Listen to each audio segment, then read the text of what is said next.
क्या पढ़ना है? पादपों में लैंगिक जनन। देखिए अलैंगिक में आपने देखा कि कहें जिसमें नर और मादा की आवश्यकता हो उसे क्या कहेंगे? लैंगिक जनन। या लैंगिक जनन? अलैंगिक। कहें जिसमें नर और मादा की आवश्यकता ना हो उसे क्या कहेंगे? अलैंगिक जनन। अलैंगिक जनन में अधिकांश आप देखते हैं कि एक ही पौधे से, एक ही जनक से नया पौधा बन करके, नया जीव बन करके तैयार हो जाता है। लेकिन आप जब लैंगिक जनन देखेंगे उसमें अधिकांश कहाँ पे होंगे? लैंगिक जनन में। अगर देखा गया कि लैंगिक जनन किसे कहते हैं तो आप पहले समझो कि लैंगिक जनन है क्या। कहें जिसमें नर और मादा दोनों की भूमिका हो, जिसमें नर और मादा की दोनों की भूमिका हो उसे क्या कहेंगे? लैंगिक जनन। तो आप परिभाषा में बना भी सकते हैं कि ऐसा जनन जिसमें नर और मादा की आवश्यकता होती है उसे हम लैंगिक जनन कहते हैं। ऐसा जनन जिसमें नर और मादा की आवश्यकता होती है उसे लैंगिक जनन कहते हैं। माने लैंगिक जनन सदैव नर और मादा की सहभागिता से होगा, भूमिका से होगा। अगर नर और मादा उसमें नहीं होंगे तो जनन नहीं होगा। तो लैंगिक जनन किससे होगा? नर और मादा से। हम समझते हैं कि पादप में लैंगिक जनन, पादप में लैंगिक जनन को हम क्या कह सकते हैं? Reproduction in plants. क्या बोल सकते हैं? Reproduction in plants. आप इसको कर दीजिए सेक्सुअल रिप्रोडक्शन कर दीजिए। क्या कर दीजिए? Sexual reproduction in plants. यानी पौधों में लैंगिक जनन, पादपों में लैंगिक जनन। तो आप कह सकते हैं कहें जब पेड़ पौधों में नर मादा की आवश्यकता हो तब उसे कहेंगे लैंगिक। अच्छा क्या बताओ, पेड़े नर पेड़ अलग होता है, मादा पेड़ अलग होता है क्या? हाँ, कि हमारे आपके तरह चला ठीक है, मादा अलग है नर अलग है। हाँ, जब दोनों का ब्याह शादी हो जाए तो जनन हो, ऐसा तो होता नहीं है। या फिर कहेगा कस क्या हाल बा, आंखें चार हुई, प्यार हुआ, विवाह हुआ, आगे नए बच्चे बन गए, ऐसा होता है क्या? नहीं। देखिए पादप क्या है, एक जगह पर स्थित होते हैं। तो पादपों में लैंगिक जनन जो होंगे वो पुष्पों के माध्यम से होंगे। किसके माध्यम से होंगे? पुष्पों के माध्यम से। तो हम सबसे पहले पुष्प देखेंगे, पुष्प होता क्या है और इनमें नर मादा होते कैसे हैं। देखिए, है कि नहीं? देखिए पौधों में पुष्पों की सहायता से जनन होगा। किसकी सहायता से? पुष्पों की सहायता से जनन होता है। जनन पार्ट कौन है भैया? पादप के पुष्प हैं। कौन से हैं? पुष्प हैं।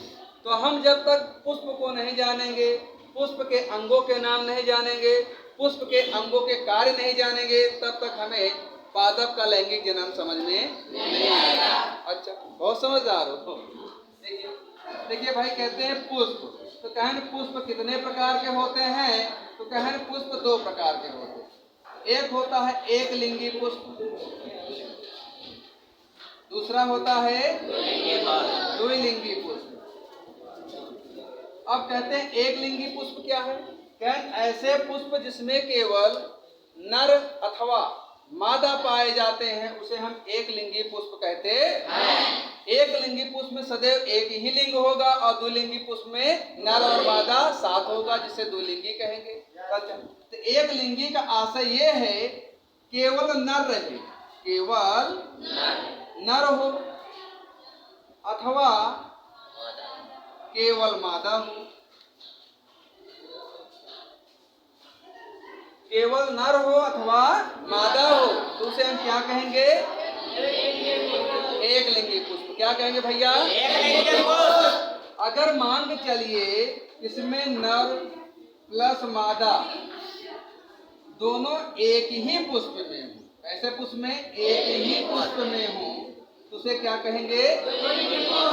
द्विलिंगी पुष्प। क्या बोलेंगे? द्विलिंगी पुष्प।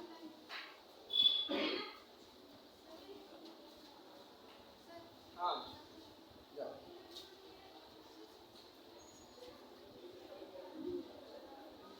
देखा जाए, आपने कहा पुष्प के प्रकार,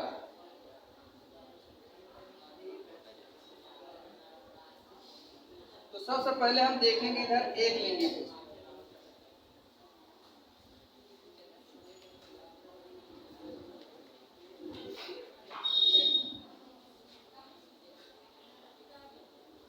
इधर देखेंगे द्विलिंगी पुष्प।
देखिए ये आपका ए नंबर पुष्प है और ये वाला आपका बी नंबर।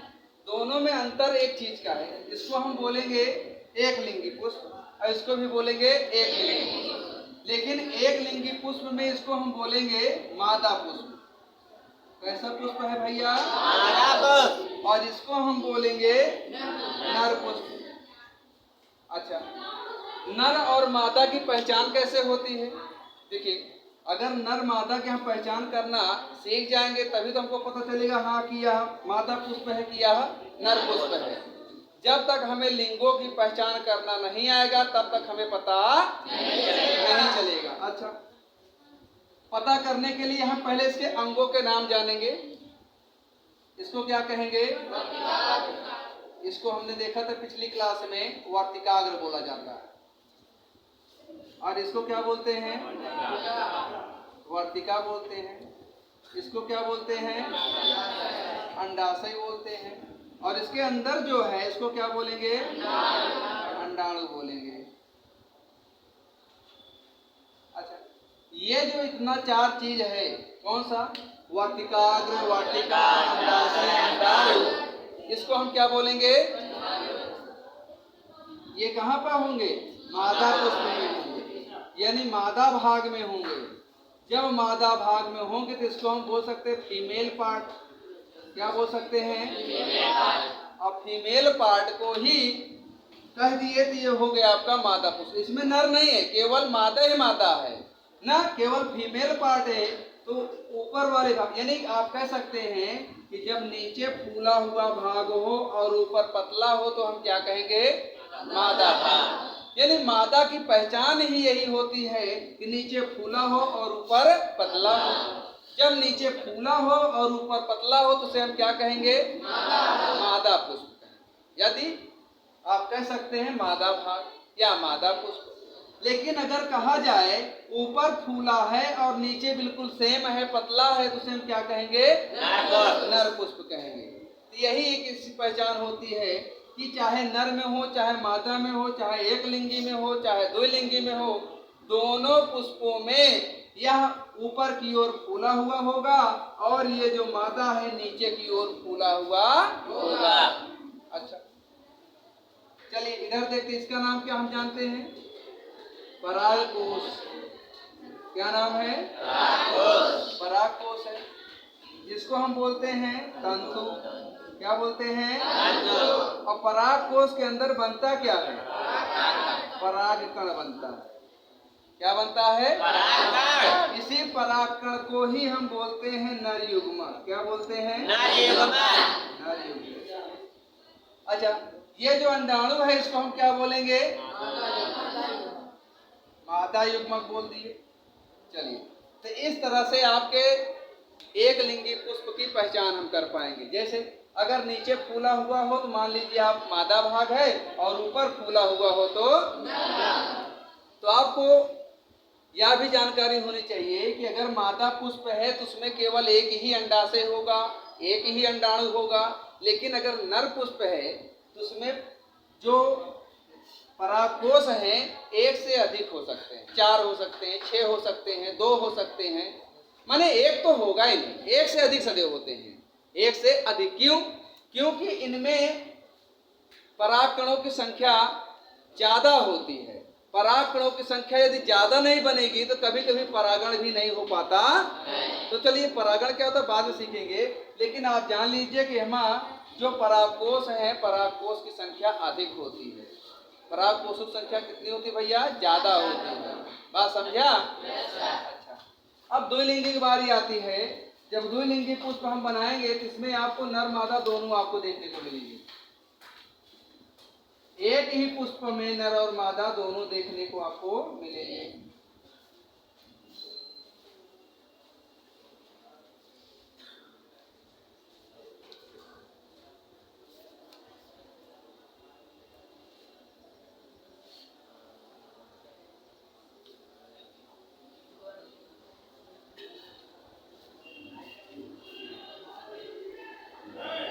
इसको हम क्या बोलेंगे भैया?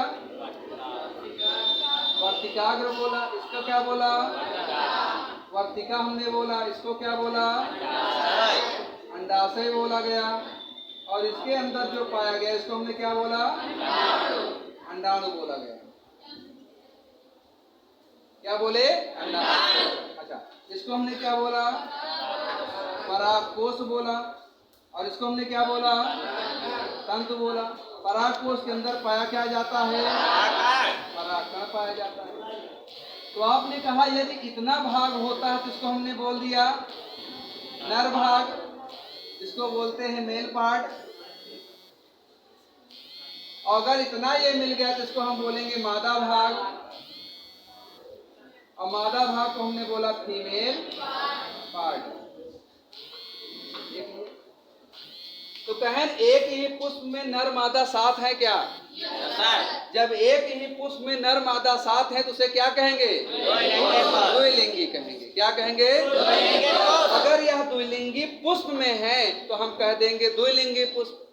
अगर यही द्विलिंगी किसी कीट में होते तो क्या कहते? द्विलिंगी कीट। क्या कह देते? द्विलिंगी कीट। तो अच्छा, आज से आप पहचान कर लिए क्या कि भैया एक लिंगी पुष्प है कि द्विलिंगी पुष्प है ना? लेकिन देखिए, अगर फल के स्तर पर अभी कभी भी पूछ लेता है कि एक लिंगी पुष्प में फल ज्यादा बनेगा कि द्विलिंगी में बनेगा, तो आपको सदैव बताना चाहिए कि जो द्विलिंगी पुष्प होते हैं उसमें जो फल बनता है वह लगभग सदैव पुष्प में बनता है। अर्थात अगर द्विलिंगी पौधे का पुष्प है, यानी एक द्विलिंगी पौधे में या एक पौधे में द्विलिंगी पुष्प ज्यादा है तो उसमें फल भी उतने ही लग जाएंगे। अगर 100 द्विलिंगी पुष्प है तो फल लगभग 100 बन के तैयार हो जाएंगे। कारण क्या होता है इसका? कि भैया इसको परागकण लेने के लिए किसी माध्यम की आवश्यकता नहीं होती। ये खुद ही यहाँ से परागकण निकलेगा, यहाँ पर इसका निषेचन हो जाएगा। लेकिन इस माध्यम क्या होगा कि इसका परागकण यहाँ पर आएगा, किसी माध्यम से आएगा। कभी इसके परिपक्वन पे पहुंचा, कभी ये कच्चा रहा तभी पहुंच गया। तो कभी कभी क्या होता है? खराब हो जाता है। और जब खराब हो जाता है तो फल नहीं लग पाता है। इसीलिए द्विलिंगी पुष्प में लगभग सदैव पुष्पों में फल लग जाते हैं। और एक लिंगी पुष्प में नर तो वैसे ही खराब हो जाएंगे, और मादा के सही समय पर परागण हुआ तो फल बना, और नहीं हुआ तो फल नहीं बना। तो सब ज्यादा फल किस में लगेंगे? और सबसे कम फल किस में लगेंगे? एक लिंगी पुष्प में। यह भी एक धारणा है। अच्छा, चलिए देखा जाए अब इसके फंक्शन कैसे होंगे। अगर लैंगिक जनन होगा तो पहले कौन सी क्रिया होगी, उसके बाद कौन सी क्रिया होगी, इसको हम अब जानेंगे। इतना आ जाएगा? चलो ठीक है, मिटा दें।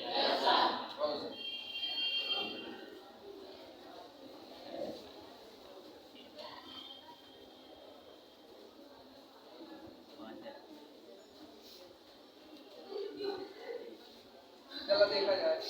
अब कहते हैं जो इसमें होते गए जो पुष्प होते हैं, पुष्पों के द्वारा इसमें लैंगिक जनन हो गई है। तो क्लियर हो चुका ना? इसमें लैंगिक जनन किसके द्वारा हुआ? पुष्पों के द्वारा। चलिए देखेंगे, कहें इसमें पुष्प कितने प्रकार के हैं? 2 प्रकार के। इन्हीं पुष्पों में एक होता है नर भाग। क्या होगा? नर भाग। और एक होगा मादा भाग। अब ये जो नर भाग होता है यह क्या बनाता है? परागकोश बनाएगा। क्या बनाएगा? परागकोश बनाएगा। और परागकोश के अंदर बनेगा क्या? परागकण बनेगा। Very good. परागकण बनेगा और इसी परागकण को हम बोलते क्या हैं? क्या बोलते हैं? नर युग्मक।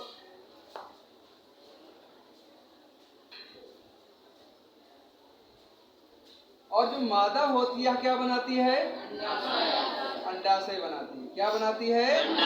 अंडाशय। और ये जो अंडाशय है, अंडाशय क्या बनाएगी? अंडाणु बनाएगी। और इसी अंडाणु को हम क्या बोलेंगे? मादा युग्मक। आपको पता होना चाहिए युग्मक 2 प्रकार के होते हैं, एक नर एक मादा। अगर वह युग्मक नर में पाया गया तो नर युग्मक कहलाया, यदि वह युग्मक मादा में पाया गया तो मादा युग्मक कहलाया। देखिए इसे कभी कभी हम बोल देते हैं दीर्घ बीजाणु। क्या बोल देते हैं? दीर्घ बीजाणु बोल देते हैं। और इसको हमने क्या बोल दिया है? लघु बीजाणु बोल देते हैं। लघु बीजाणु भी कभी कभी कह देते हैं। तो आप कंफ्यूज नहीं होइएगा कि दीर्घ बीजाणु क्या है और लघु बीजाणु क्या है। भैया ऐसे भी आप समझ सकते हैं कि अंडाणु अपने पुष्प पर लंबे समय तक रहता है, तभी फल फूल मिलता है। लेकिन ये जो लघु बीजाणु है इसका परागण हुआ नहीं, इसका खेला खत्म। जब इसका खेला खत्म हो गया तो कहें ना इसको लघु कहें। लघु के साथ साथ एक बात और भी है कि जो परागकण होते हैं बहुत ही छोटे होते हैं, सूक्ष्म होते हैं। और जो बीजांडु होते हैं, अंडाणु होते हैं, वो कैसे होते हैं? बड़े होते हैं। कैसे होते हैं? और जो चीज बड़ा है तो क्या दीर्घ नहीं बोल सकी? हो सकत ना हो। जो हम छोड़ रहा है वो हम लघु बोल सके तो नहीं बोल सकते? एक का बोले लघु, एक का बोले लघु, का बोले बहुत सही। अच्छा देखिए अब युग्मक बनकर तैयार है किसके लिए? निषेचन के लिए। अच्छा अब जब इसका युग्मक बनेगा आपस में, ए भैया तनी ध्यान देगा, हम जानते हैं कि आपका आवत है, लेकिन हिम्मत यह कुछ कबो कहो का हो तो स्ट्रो बात चली आवत ही है कि नहीं? अच्छा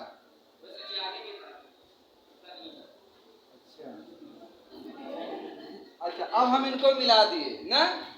अब मान चला इधर से नर, आपने भी कहा था ना, कहें जब नर और मादा की बराबर की सहभागिता होती है लैंगिक जनन में, यहाँ पादप में लैंगिक जनन होगा तो किसके माध्यम से होगा? पुष्पों के माध्यम से।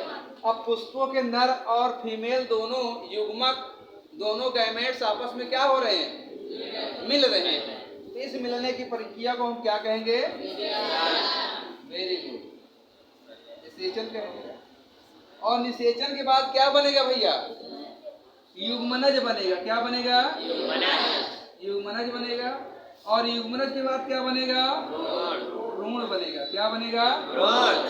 और यही भ्रूण बाद में क्या बनेगा? बीज या फिर फल, यानी बीज और फल बना लेगा। अच्छा ये जो निषेचन हुआ ये कैसे हुआ? कहें जब ये निषेचन होता है कहें इस प्रक्रिया में परागण होता है। क्या होता है? परागण। आपने देखा परागण कितने प्रकार से? 2 प्रकार से होता है। एक होता है स्वपरागण, दूसरा होता है परपरागण। देखा कहें या तो स्वयं के द्वारा पराग कर जाएगा तब निषेचन होगा, या किसी माध्यम से जाएगा तब निषेचन होगा। जब किसी माध्यम से जाएगा तो उसको हम बोल देंगे परपरागण। क्या बोल देंगे? परपरागण। अच्छा परपरागण माध्यम का है यही क्या ना था? एमा लगभग 3 माध्यम होते जो ठोस होते हैं। ठोस आपके 3 माध्यम होते हैं। एक होता है वायु, एक होता है जल, एक होता है कीट। यानी वायु द्वारा, जल द्वारा, कीट द्वारा। तो आप कहेंगे जब परागकण वायु के माध्यम से पहुंचे तो क्या कहेंगे? कीटों द्वारा करते हैं, कीटों द्वारा हो गया। कहें जब वायु द्वारा पहुंचे तो वायु परागण कहेंगे। जब परागकण जल के द्वारा जाए तो क्या कहेंगे? और जब कीट के द्वारा जाएगा तो कीट द्वारा। लेकिन इन तीनों परिस्थितियों में होगा क्या? परागण का मतलब क्या होता है? परागकणों का जाना। परागण का मतलब क्या होता है? परागण का मतलब क्या होता है? जब परागकण यहाँ से निकलकर, कहाँ से? नर भाग से निकलकर, यानी पराग कोश से निकल करके अंडाणु तक आ जाए या अंडाशय के वर्तिकाग्र पे आ जाए तो उसे क्या कहेंगे? हाँ, तो परागण के बाद निषेचन हुआ, नर युग्मक मादा युग्मक मिला करके, तो ये युग्मनज बनाया, युग्मनज से भ्रूण बना, भ्रूण से बीज या फल बना। अच्छा, जब ये बीज या फल, जब भाई बीज बनेगा इसे हम बो सकते हैं नहीं बो सकते? बो सकते। जब फल बनेगा तो फल में भी देखो बीज होता है, उस बीजों को हम बो सकते हैं नहीं बो सकते? जब हम बीजों को यहाँ पे बो देंगे तो वह अंकुरित करके नया पौधा बना लेगा कि नहीं बना लेगा? और जब बना लेगा तो निषेचन, पौधे बना लिया तो जनन हुआ कि नहीं हुआ? हो गया आराम से जनन। जनन का मतलब ही है कि अपने जैसे संतान को जन्म देना। तो हम लोग भैया जो मानव होते हैं या बड़े जंतु होते हैं वे गर्भ में बच्चे को पालते हैं, तब प्रसव के द्वारा जनन करते हैं। लेकिन पेड़ पौधों में क्या होता है? पहले बीज बनेगा, उस बीज को हम खेत में डालेंगे, तब नया पौधा बन के तैयार होगा, तब जनन कहेंगे। लेकिन बीज बनने की प्रक्रिया क्या होती है? जो बीज बनने की प्रक्रिया होती है उसी को हम क्या कह देंगे? लैंगिक जनन कह देंगे। तो लैंगिक जनन में देखा यहाँ पे नर और मादा दोनों की आवश्यकता हुआ, तो ये पादप में लैंगिक जनन रहा। क्या रहा भैया? तो पादपों में लैंगिक जनन जो होगा वो सदैव पुष्प से ही होगा, नहीं तो नहीं होगा। बात समझा? तो अब एक क्या करें? मिटा दे? चलो ठीक है, नोट कैला का? नोट करका स्क्रीन शॉट ले ला अपने मोबाइल इसलिए आओ, कहाँ से लेगा?